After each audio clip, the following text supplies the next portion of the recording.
ಮತ್ತೊಂದು ಫಾರ್ಮ್ ಇದೆ ನಮ್ಮ ಈಕ್ವೇಷನ್ ಆಫ್ ಲೈನ್ ಎಕ್ಸ್ಪ್ರೆಸ್ ಮಾಡೋದಕ್ಕೆ. ಅದು ಹೆಸರು ಏನಪ್ಪ ಅಂತ ಹೇಳಿದ್ರೆ ಕಾರ್ಟೇಷಿಯನ್ ಫಾರ್ಮ್ ಅಂತ ಹೇಳಿ. ಇದ್ರ ಬೇಸಿಕ್ ಅಂಡರ್ಲೈನ್ ಪ್ರಿನ್ಸಿಪಲ್ ಏನಪ್ಪ ಅಂತ ಹೇಳಿದ್ರೆ direction ratios of two lines which are parallel in 3 dimensional space are equal ಅಂತ ಹೇಳಿ ಅಲ್ವಾ. They have the same direction ratios.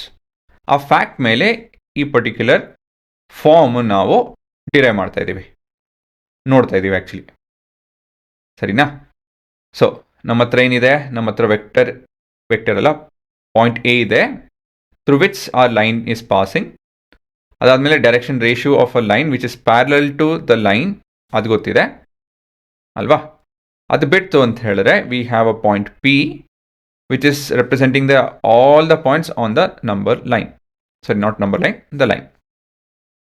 ಹೀಗಿರಬೇಕಾದ್ರೆ R is A plus lambda B ಅಲ್ವಾ, where R is position vector of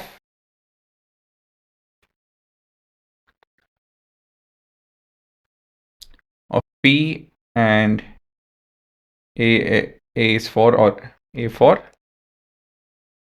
point A. Sarina? So next we have xi plus xi cap plus yj cap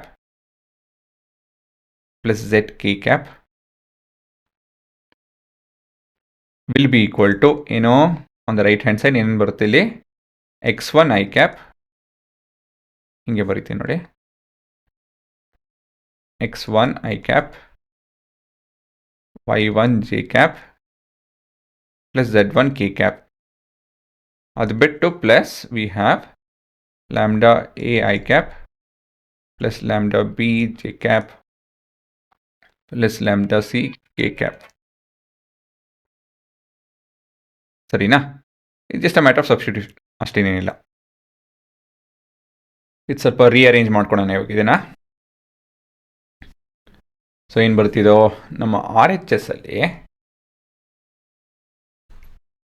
ಇವಾಗ I cap common ತೆಕ್ಕೊಂತು ಅಂತ ಹೇಳಿದ್ರೆ we have x1 plus lambda A ಅಲ್ವಾ, plus J cap ತೆಕ್ಕೊಂತು ಅಂದರೆ y1 plus lambda B plus K cap, ಇಲ್ಲಿ ಬರಿಲ್ಲ, z1 plus lambda C. ಸರಿನಾ? ಇವಾಗ ನಾವು next step ಏನಪ್ಪ ಅಂತ ಹೇಳಿದ್ರೆ we will equating the coefficients of I cap, J cap and K cap.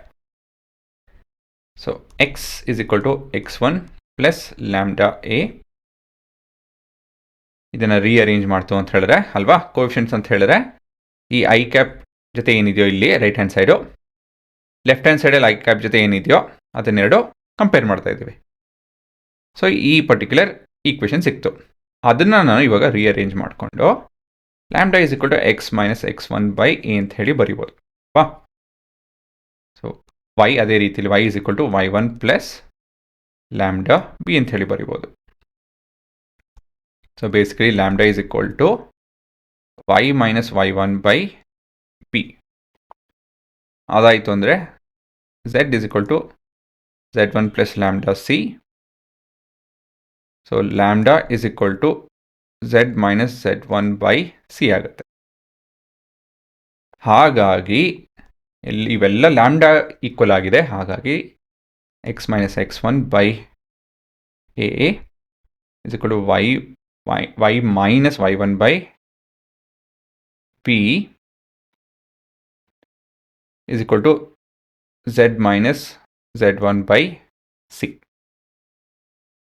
ಈ ರೀತಿಯಲ್ಲಿ ಬದಲಾಗುತ್ತೆ ಅಲ್ವಾ. ಸರಿನಾ? ಈ ಪರ್ಟಿಕ್ಯುಲರ್ ಎಂಥದೋ equations are terms being equated to each other, ಈ ಥರ ಬರೆಯೋದಕ್ಕೆ ನಾವು ಏನಂತ ಕರಿತೀವಿ ಅಂತ ಹೇಳಿದ್ರೆ ಯೋರ್ ಕಾರ್ಟೀಷಿಯನ್ ಫಾರ್ಮ್ ಅಂತ ಹೇಳಿ. ಈ ಪರ್ಟಿಕ್ಯುಲರ್ ಈಕ್ವೇಷನ್ ನಾವು ಈ ರೀತಿಯಲ್ಲಿ ಎಕ್ಸ್ಪ್ರೆಸ್ ಮಾಡ್ತು ಅಂತ ಹೇಳಿದ್ರೆ it is known as Cartesian form. So underline principle ಏನು, that the direction ratios are equal. ನೋಡಿ ಇಲ್ಲಿ direction ratios they are proportional. Actually ಅದೇ ಅಂಡರ್ಲೈನಿಂಗ್ ಪ್ರಿನ್ಸಿಪಲ್ ಅಂತ ಹೇಳಿ ಸಿಮಿಲಾರಿಟಿ ಬರುತ್ತೆ. But anyways let me not go to that. So triangles are similarity ಅಂತ ಹೇಳಿ ಜ್ಞಾಪಕ ಇದೆಯಾ? Triangles are similar if the corresponding sides are equal, the corresponding sides ratios are equal ಅಂತೆಲ್ಲ ಹೇಳಿ ಆ ಕಾನ್ಸೆಪ್ಟ್ ಉಪಯೋಗಿಸ್ಕೊಂಡು ನಾವು ಇದನ್ನು ಕೂಡ ಪ್ರೂವ್ ಮಾಡ್ಬೋದು.